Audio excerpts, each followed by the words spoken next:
Back off, War Child, seriously. Welcome to Wheel of Horror Spring into Action Edition, the podcast where two best friends spin a wheel once a week, it chooses the action movie, and they discuss it. Today we're talking about the 1991 film Point Break, which was directed by Kathryn Bigelow. I'm Alec. I'm Erik, and with us again is Justin Welikson. Justin, welcome. Hey. Point Break, brah. Perfect movie, man. 1991, brah. This really is the perfect movie for you. This is just, this is bra 101. If you want to be a bra, you got to watch this movie. If I recall correctly, Erik introduced me to this in I want to say 10th grade. Yeah, because you're my brah. Erik was like, yeah, have you seen Point Break? And I was like, what? And he's like, yeah, Keanu Reeves is in it. And I was like, you had me at Keanu Reeves, bro. You didn't have me at Keanu Reeves. You had me at Keanu. You didn't even have to say his last name. Oh my God. Yeah, he really, dude, the thing is about Keanu Reeves is the best thing to happen to America ever. I'd take a bullet for Keanu. I'm dead ass. If he's top 2 celebrities, I would right there. Yeah, definitely would. There was a period where I feel like people kind of made fun of him, and then obviously John Wick came out, and everyone's like, all right, I'm cool. You guys, am I crazy? Or feel like in the mid 2000s, people are like, Keanu Reeves is lame. I've heard, shut your mouth, because I've heard nothing but good things about Keanu. I don't know. Yeah, no, obviously he's had a very long, awesome career. You got this, and then Speed, and then Dracula, and then The Matrix, and then it's just he's in Bill and Ted, John Wick. It's just nonstop. But I don't know. Maybe I thought he had a Matthew McConaughey period where everybody's just like, oh, Keanu sucks. Am I crazy? It's possible, dude. It's possible, but me, Keanu can do no wrong. There's videos of him getting up from his seat on the subway and giving it to people. Apparently, he used his whole earnings that he made from one of the Matrix movies and bought everyone on production a motorcycle or something. The guy is one of the better dudes in Hollywood, it sounds like. Oh yeah. A lot of people made fun of him for always playing the stereotypical here to save the day kind of role. But then once everyone realized he was a genuinely good person, especially in Hollywood, I think it kind of died down. Yeah. Yeah, because he's not big or anything at all, but he always plays action stars. But he is so freaking skinny in this. I was like, yeah, he's supposed to be 25 in this movie. He's not, but the Johnny Utah is supposed to be 25, which is crazy. Yeah, it's crazy. Way too young. And somehow in the FBI, way too young. Way. And was an all-star quarterback. And went to law school. It's nah. That's a lot. The ridiculous alarm goes off the second they say his name. They're like, Johnny Utah. You're like, this is what the fuck kind of name is that? Ohio State Buckeyes? All-conference quarterback? Yeah, I love it. You would have gone pro if you didn't blow your knee, bro. Yeah. I know. I know, it's so funny. And then he's an undercover cop. It's but people know who he is. So, how does that work? Google's around Ohio State Buckeye cop becomes FBI agent. It's oh, that's what Johnny Utah's up to. I was literally thinking that. I was like, if any one of those dudes Googled him, it would be former college football star becomes FBI agent. They'd be like, wait a minute. No, it's true. It's a fucking kind of ridiculous movie, but I don't know. I probably haven't seen it in 15 years, and I loved it. I loved every minute of this movie. I think I see this at honestly, once a year. If I'm talking, there's a time in middle school going into high school where it's this was on the background, as I was doing things. I've seen it a lot, easily a dozen times, but today was the first time I watched it again, and I was like, wow, there's a lot of cheesy lines in it. I think when I was younger, I was like, Johnny Utah, but now watching it, I'm like, oh man, this is very cheesy. Oh, what lines are cheesy? There's none. They're all cool. Dude, in the beginning, the boss, when he was he's like, I bet you take the skin off chicken. And he's like, what do we have, an asshole shortage here? And Kano's like, must not be, or something. He made some comment. Or something like that. Dude. He said, not so far. Yeah, not so far, yeah. There's a lot of little lines that are kind of it's the 90s. You kind of look at it like that. But it's... Back off, War Child. Also, seriously. I didn't realize the Red Hot Chili Peppers dude was in Anthony this. Kiedis. Yeah, he plays Tone or something. He shot himself in the foot like an idiot. He's the guy who goes, that would be a waste of our time. Or something like that. We're just going to fuck you up.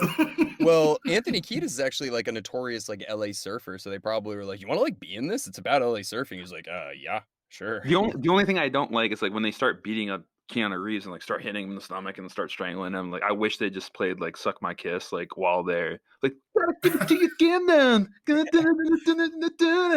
as they're beating up Dude, Keanu. It's perfect opportunity. Patrick Swayze like is apparently a Muay Thai champion because he was like whooping the crap out of those 4 dudes. You don't star in Roundhouse without a roundhouse kick, dude. Oh, really quick. Speaking of Roundhouse, where they're like, yeah, it's like, Roadhouse, but with Roadhouse. roundhouse kicks. Yeah, They're like, he got arrested at Patrick's Roadhouse. They like say that at one point in the movie, and you're like, oh, Patrick Stewart Roadhouse. I was like, oh, here we go. Yeah, Easter eggs. Nice little nod.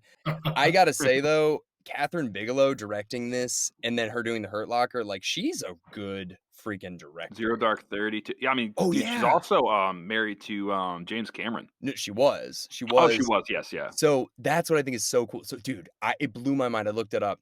Terminator 2 came out 1 week before this movie, and they were married while they were making Terminator 2 and this. So he produced this. She directed it. It came out the week after Terminator 2 that he directed and produced and wrote. It's just like, could you imagine that house at that time? They're just like, so you couldn't wait till like August to release this movie. Like, it was probably a plan. They're probably like, yo, you want to fucking bank July or like make the best fucking July ever? I mean, they are kind of competing against each other, but like, yeah, I think more of that. The like Terminator 2 dominated the box office. Imagine we're like 22 in 1991. Like, I'd be like, dude, you want to go see Terminator again? It's like, yeah, let's go see Point Break first, then go see Terminator again. Like, right? Yeah, absolutely. Dude, imagine these came out week to week. Like that, there's no better action like week in the history, basically. So one of the funniest scenes in this was when they were doing that chase, right? Like on foot. Classic. And somehow Patrick Swayze, while running, had enough time to stop, found a pit bull, picked up a random pit bull, and then tossed it at Keanu Reeves. Oh my god. I laughed out loud so hard at that scene when he just whipped the dog at him. I was like, this is amazing. This is so good. Yeah, the second he's like, "Do you see that Lincoln pull up?" For the next like 5 straight minutes, it's nonstop action. It's just the car chase through the garage, him getting pit bulls whipped at him. It's just like Pappas like scarfing down 2 meatball sandwiches. Like, give it 2, Utah. Give it 2, Utah 2. Oh my god, dude, I love that. I do that like almost weekly. Like, give it 2. I think Gary Busey did really well in this, like surprisingly well. Yeah. The end scene, he took out like 3 of the bad guys, and he took like 3 shotgun rounds before like finally dying. It was pretty heroic. Vietnam veteran, dude. Hard to kill for sure. Oh my god. Yeah, he referenced it multiple times. Dude, I love. All right, so him and Nick Nolte. I was fighting cakes on while you were smeared shit on your face, like as a baby. But tell me, him and Nick Nolte like are not the exact same person. Like you take Gary Busey. I get them confused. Yeah, I do. Like him in 48 Hours is literally just this character. Like, I'm a washed up alcoholic. Like he wakes up in the morning just like, ugh. That's like how he gains consciousness. They don't go into Pappas being an alcoholic, but there's that one scene where they're like talking about like Pappas's surfer theory, and they're having that night where they're just drinking. Johnny Utah's having like a 6er of Corona, and Pappas is just Jack Daniels out of the bottle. Did you catch that? And he's taking. There's one scene where it's like it looks like he takes a huge swig, and like I'm like, I bet you $5 Gary Busey is method acting that JD bottle right there. Oh yeah, well, 100%. Really quick, I saw Gary Busey one time. Actually, I was at an audition for some commercial, and he just walked out, and like a bunch of people were sitting there waiting to go in, and he literally just is like, "Hey." And everyone just looks. We're like, what the fuck? And he was just like, follow your dreams and everything will come true. And he like puts his arms out and he says that. And he starts walking backwards with his arms out. And everybody just kind of looks at each other. And everybody just started going like,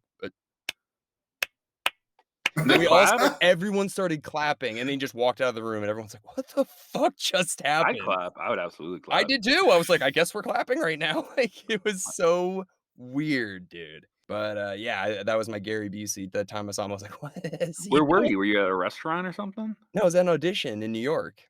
And he just walked, it was a bunch of, I'm sure they were auditioning a bunch of stuff, but I was just sitting there with a bunch of people waiting to go in. And he just walked out from another room and literally just like got everybody's attention, did that, and then just walked out of the room. And everyone's like, was that just Gary freaking Busey? Like, what the hell is going on here? Yeah. I know he had a really bad motorcycle accident, right? Yeah. So like in 1988, a couple years before this movie, he like fractured his skull on a motorcycle. He wasn't wearing a helmet, and it like just completely fucked his face up. And kind of messed Yeah. up his whole career after that. Yeah, that's horrible. Best thing ever though, you know what he's doing as of last year? He was doing a commercial with a lamp, I remember. Well, That's the last thing I remember. he's got his own, I don't know if it's a YouTube show or something, but it's called Gary Busey Pet Court, and it's Yeah, I have heard of this. it's like Judge Judy, but it's like with pets. It's like, what do you mean that dog's digging up your garden? Look at me, you dachshund fuck, like sort of thing. Dude, Gary Busey. Can we also can we appreciate John McGinley's role in this? I thought he was a great like dick FBI boss. The best. Oh, fantastic. The Fantastic. So good. And he was just like so mean to Keanu Reeves for literally no reason. Just Well, like, you're like- about 10 years younger than me. You got it all going for you. You're young. You were a quarterback, all conference. I know. I get it. So, and Johnny Utah's like, I just got here and thank you for the donut. yeah, that's the best fight ever. That like screaming match they have at the beginning when he's just like, "Do you feel tough? Do you feel alive?" Like, dude, you see Let's go get these guys. Gary Busey actually scares me in that scene. And Keanu Reeves, I'm like, Fantastic. he can't keep up. Like he's trying to yell, and he's just like, "You're mean, man." It's just like he cannot. You're not in the box. Let's go get these guys. I love that scene. It's cheesy, but it works because it's, Gary Busey's good. He's really good in it. No, Gary Busey is. What if everyone had to pick one scene that was their favorite and most like when you think Point Break, it stands out? What is The it? end. Well, I disagree, but why do you think the end, Eric? I mean, I just like the broness of it all, and the fact that He's not coming. back. Keanu's been it's just one of those things. Like, you killed Pappas, you did all this bad shit, you've robbed banks, but still we have this understanding of the ultimate, what the adrenaline rush is, and paying the ultimate price, which is the whole idea of the movie. If you want the ultimate, you got to pay the ultimate price.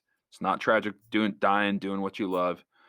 Johnny Utah understands that only after hanging out and skydiving with, living with Bodhi, and lets him go. He's like, he's gonna die anyway. But it's like, I think that was deep. I think it's just, to me, it's like tears about to run down my face. Well, that line where he says like, "You still surfing?" He's like, "Every day." So it's like, oh, I really made an impact on him. Yep. Like, Yeah. That.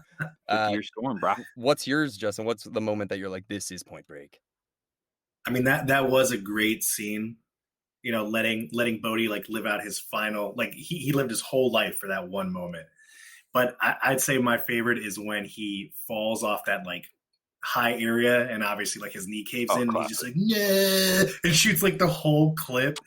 And at that moment when he looked at Patrick Swayze, like they both knew that they both knew. Yeah. Exactly. Like there was an understanding. Yeah, they knew. That's a part of the ending too, because Johnny Utah could have still took him out, and he's climbing up the fence, and he stopped, and he's looking back at him. Johnny Utah could have easily took him out. He's a sharpshooter. He's an amazing shot. Yeah, exactly. That's what it is. I think out of respect, Patrick Swayze purposely didn't take the shoot out. Like he gave him a full shoot because he technically could have killed him. Oh yeah. The first opening shot of the movie with Johnny Utah. Yeah, he's a sharpshooter, dude. He's like, "You got 100%, Utah." And he's just like, "I know."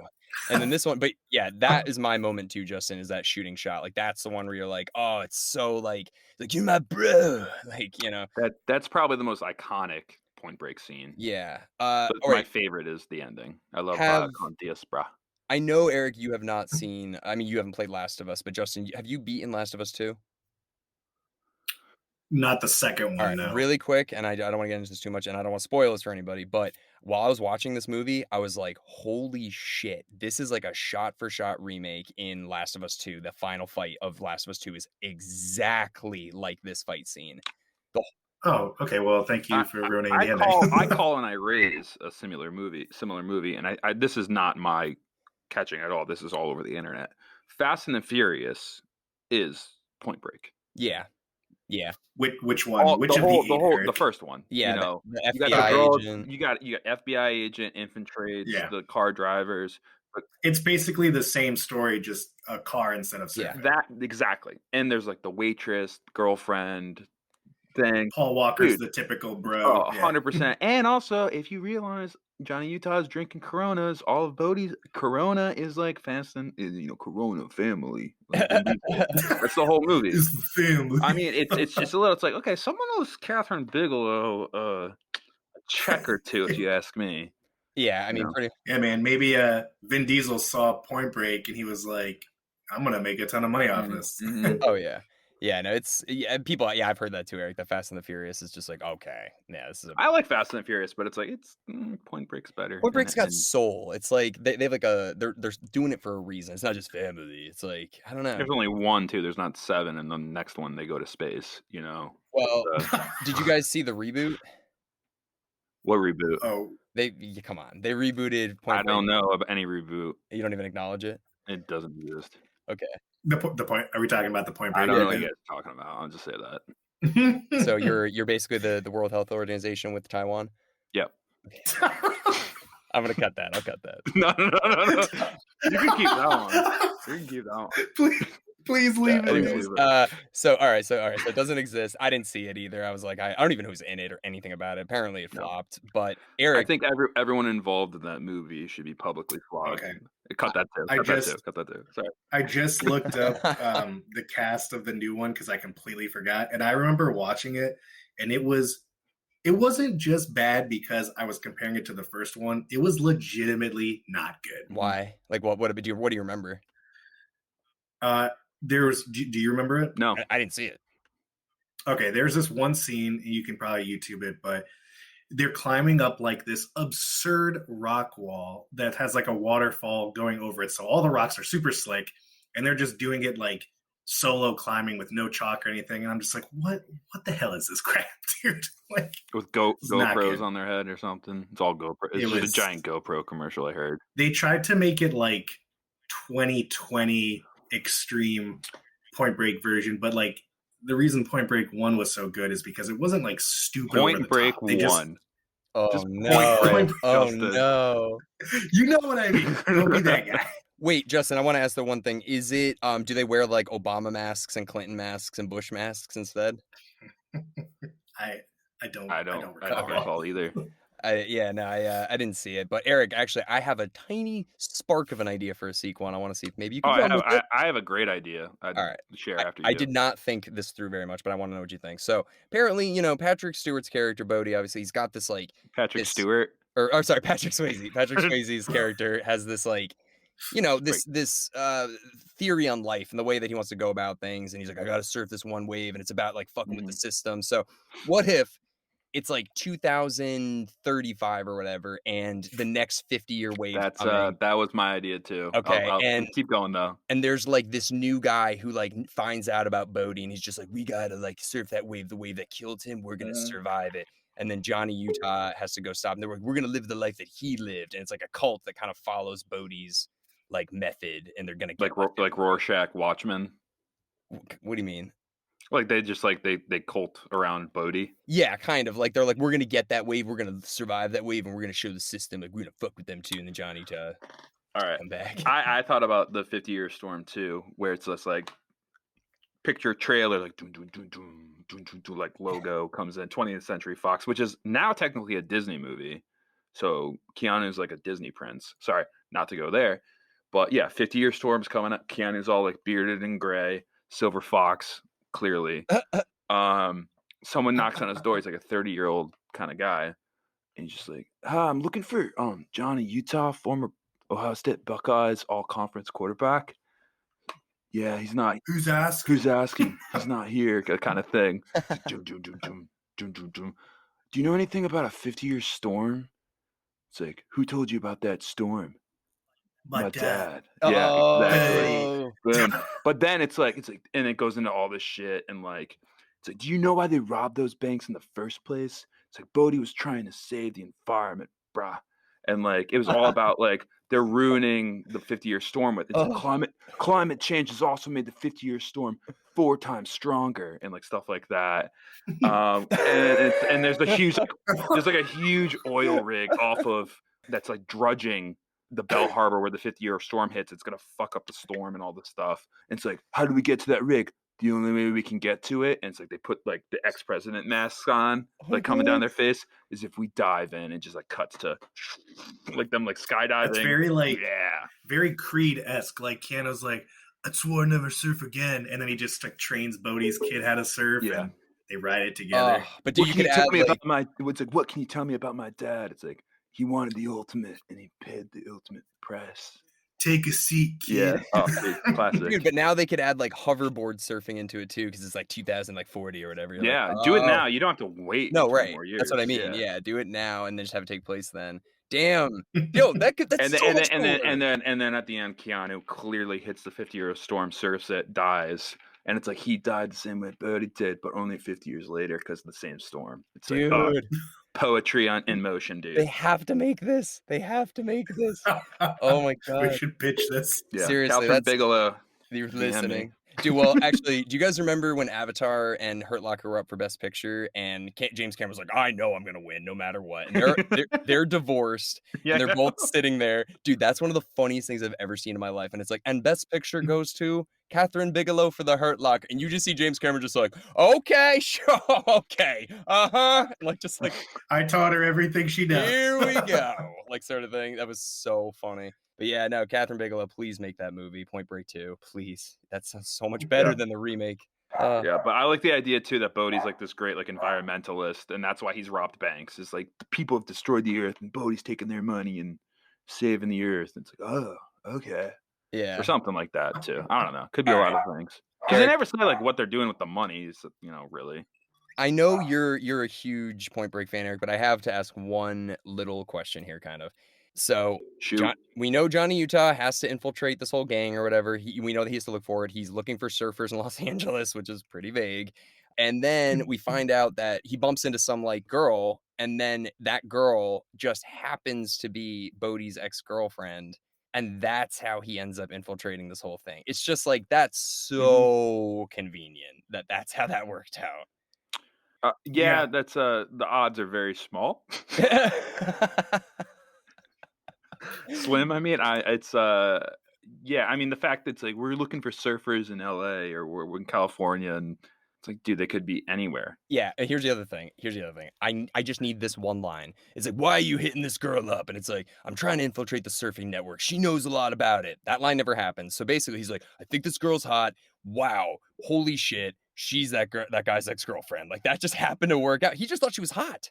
Yeah, it was actually, it's funny you mentioned that. Like, I don't know if you guys caught on when he was running her plates, like in her history, the like secretary lady who was searching, she like commented so many times. She's like, wow, good for you, Johnny. Like, she's hot. I'm like, this is so not professional for the FBI. Yeah, it's like Johnny, tall, hot brunette. Ooh, the only way I could explain that is that Bodhi has a lot of girlfriends. And there is a scene when they have the house party when they're playing Jimi Hendrix in the background. He's like squirting lemon juice or lime juice down each other's throats.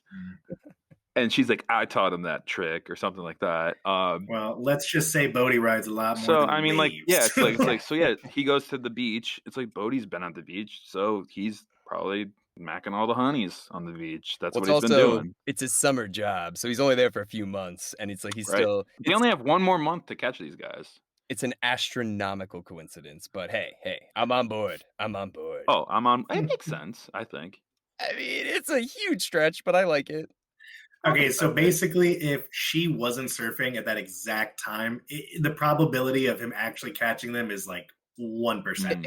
Yeah, but anyway, because he was like, but even after her, they were going up and like cutting people's hair at the beach, like, oh yeah, this sand matches this other hair sand sample. It must be one of these beach gangs. They're territorial. I'm like, this isn't like Animal Planet. What are you guys talking about? I think the even farther reach is that they raid that house and there's like Fed there already who's been working the case. Oh, yeah. And it's like, I've been working this for 3 months. You think I like this hair? That just shows it's literally. I haven't seen my wife for 3 months. It's like, geez, dude. When I saw that, I was like, 12 weeks. Like, that's not. If he said like I've been working this 2 years, I'd be like, wow, that sucks. Yeah, it's like he also, but that's the thing. I think it just shows how like bad they are at their jobs, like how inept they are. They clearly should have referenced like, hey, are these guys? We need to look at the dates and see if they match up. They were in Fort Lauderdale when this freaking thing happens. So you're like, how do we not look at that? I mean, they're bad at their jobs. Yeah, right. They could have killed him too. Exactly. So they didn't say anything. So it's just like, okay. So I think it's just showing like, wow, these guys suck at their jobs. Well, I mean, there's a whole scene where Johnny's getting some Subways and they're robbing the bank behind him. He's like looking around like, and then dude, Gary Busey has one job to look at the door, and he's reading the. Dude, I'm not even. That line made me laugh so hard when he was just like, Calvin and Hobbes is funny. Like he just like, I was like, this is pretty good. And the end when they're robbing the bank and that undercover cop is like talking to the security guard, like, "Hey, I'm a cop. Back me up." And that guy was like, "I'm not going to back you up." Why did he do that? Literally, he could have been like, listen, I'm an undercover cop. This isn't my problem. They're FDIC insured. It's fine. Just fucking let him take it. Like, why didn't he just think like that? Yeah, like the Heat, like in Heat, when like Rob De Niro, like your money's federally insured, nothing to worry about. We're just taking it. You Right. know. Bodhi did not have to rob that vault. Like, if they did not do that, nobody probably would have died. They would have got away with it, and then would have been over. But why did he do this? Like, we need to save this money. Dude, because they needed to push it Yeah, to it's the an limit, adrenaline that's the junkie, whole dude. He's point. like in order to get that Okay. adrenaline again, you got to go higher. It's like a heroin addict. Yeah, I guess And so it's like jump from a higher height from the parachute. It's like I gotta get my bank robbing adrenaline fix, and it's like go for the vault. right. Question for you guys: you know the surfer who gets shot because of the vault scene, and he's like, Yeah. brother. Do you think that's actually Bodhi's brother, or is he just his bra? His is brah. His bra. Okay. That's just a question. Like, nah, bro, like our mother's the ocean. Yeah, like, brah. Like that type Okay, of all right. Just throwing it out there. That's his brah. Because he literally like looks at him like brother, like more than bra. So Brah. keeps that. It's his brah. Okay. Just want to make sure I know. where we stand. I know I've been doing this a lot, but I keep getting blown. I think the older I get, I'm like, that guy's that old, sort of thing. Oh, Guess God. I know. I just want to ask. How old do you think Patrick Swayze is in this? I would say 37. Oh wow, okay. He smoked a ton of cigs and drank like a fish. Okay, yeah, no, he's 39, but yeah, apparently I Okay. read up on him, dude. He smoked 3 packs of Yeah, he's cigarettes a nuts. day. Yeah, he was wild, dude. Even after he was diagnosed with cancer, he's like, I'm gonna keep it rolling. This whole movie just kind of felt like I was watching like a really awesome Grand Theft Auto episode. Like Yeah, a dude. level in GTA that I was like, yo, this like just is a nonstop action. You're robbing banks. Can GTA do like an expansion, Point Break expansion? I'm just saying, I would buy it. Dude, seriously. The only- $10. Yeah. I was Yeah. thinking before that beach scene at the end, I was just like, wait, they could do a sequel with Roach where he like goes to get revenge and then he's just like looks like Roach got stabbed in Mexico. And I was just like, okay. But how do they get out of the desert, Eric? You tell me that. Johnny Utah's got a broken leg. She's in like a pajama nightie. How do they get out of the Mexican desert? I thought they called it in. Maybe. Who There's a way to call it in. Maybe there's a phone somewhere. I don't know. Probably not. I want him to be like, you left me in the desert, brah. Like sort of thing when they're fighting at the beach. You fucked me, brah. I just like that the guy he's like, you're bleeding out. You got about an hour to live and then you're going to die. And it's like, don't listen to him. You know, the guy who's like, screw you, man. And they throw him out the plane. Yeah. When they land, he's like there in the background dead. Oh, yeah. He was falling. He died in the air. He was just the second when he was like, oh, when he like rolled out, I was like, that's it. Like that was like the last squirt of blood was like, and it just like, and then he's just flying. But actually, no, he must have survived because he pulled the parachute. Yeah, you see him like nearby. Yeah. It's like, oh, that's messed up. I thought that Johnny Utah was gonna steal his parachute because I'm like, why is this guy here? Like, sort of thing. I was like, what's this guy's deal? Yeah. And I was like, oh, that would be radical son of a bitch. Oh, I love it. Yeah, it's awesome. Like when he jumped off without a parachute, I was like, what the fuck? But yeah, I was still on board. I don't know. I watched this 10 times. I always think of what's the other movie? Not Hot Fuzz. Is it Hot Fuzz? Yeah, Hot Fuzz. Yeah, Hot Fuzz. The Hot Fuzz has the what's his name? Like saying like we got Point Break and another movie or something. He's like, have you ever jumped into the air shooting a gun straight into the air while screaming? He's just like, no. I kind of want to do that. I actually I went skydiving tandem, which is like when a guy's like riding you behind you. It's weird, but I did that because of this movie. Like I've always wanted to skydive since seeing this movie. Did you turn around and you were like, you pull it? And he was like, I'm going to. Well, I'll tell you that. So, two things. I fell through a cloud, it was 10,000 feet. Oh, shit. Fell through a cloud. It was like, oh my God, water vapor. It was like, that was the coolest feeling ever. Did it taste like smart water? I don't remember. I don't remember that, but it was the coolest feeling.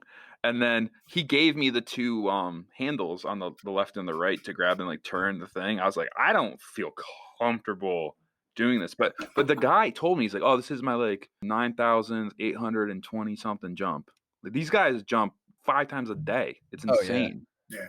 It's their full-time job. It's insane. And I'm like, it's so cool. It's like, yeah, dude, once you get the itch, it's like I got locked in. Like I wasn't into it. And then it's like the adrenaline junkie thing is real. Perfectly good plane, Mazurick. He's like, yeah, I can't sleep unless I jump out of a plane 4 times. It's like, really? Jeez, Oh, okay. God, that sucks. I'm perfectly fine with never doing that, honestly. Yeah. Skydiving, it's cool. Tandem is like as safe as it gets. I'm Yeah. cool. I don't know if I ever took you to it, Eric, but there was a bar I used to work near called Johnny Utah's, and it was like a country themed bar in I Manhattan. think I've been to that.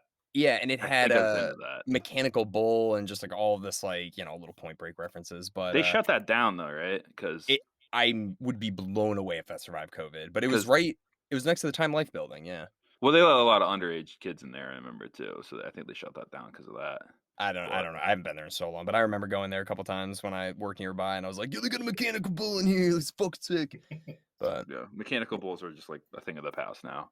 oh yeah, for sure. Never again. It's like sign this waiver and this and 2 forms of ID and your passport before you can ride the bull. It's like it used to be like just get on. Yeah, yeah. Like I hurt my ankle. It's like you're fine. Just get out of here.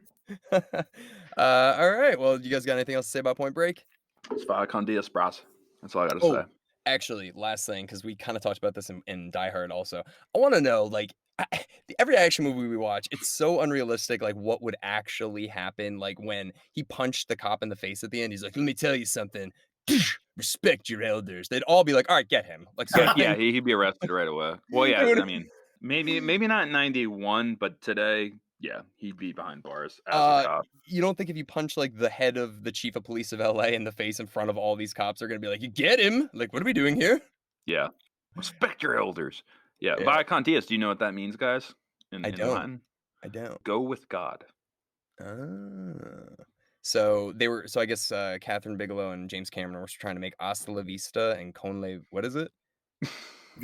Via con dias. Yeah, they're like, let's bring these like languages into like American culture. Everybody said Hasta la Vista nonstop after Terminator. I say it every day. Hasta la Vista. Every day. Yeah. Oh, this was a fun one. This was a fun one. Yeah, let's spin it. I am an F.B.I. agent. Thank you, Justin, again for joining. Yeah, for sure. Love it. Justin. We have you on for The Lighthouse, too, in a few weeks. Can't wait. I'm so mad you said the sequel idea, too, dude. That was mine. That was like the 50-year storm idea. I mean, if we both came up with that, how can Hollywood writers not? I mean, they probably have. It's like, they're just like, no, Keanu's got better things to do, like Matrix 7. That's true. All right.